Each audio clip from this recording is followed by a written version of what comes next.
বাংলাদেশে বিশ্বকবি রবি ঠাকুরকে যেভাবে নির্ধারণ করা হয়েছে সেটা দেখে এতটাই দুঃখজনক, কোনো বলার কোনো ভাষা পাচ্ছি না। 22শে শ্রাবণ কবিগুরু রবি ঠাকুরের জন্মদিন।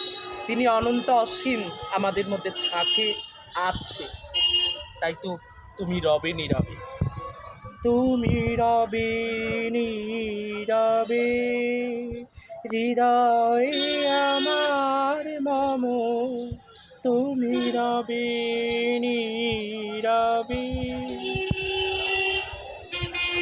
লড়তে হবে, প্রতিবাদ করতে হবে, ঘরে লুকিয়ে থাকলে হবে না, মোবাইলে ফটো থেকে দূর থেকে করলেও হবে না, বাইরে বেরিয়ে আসতে হবে।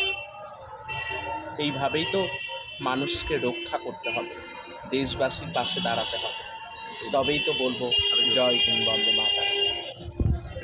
নমস্কার দিলা না।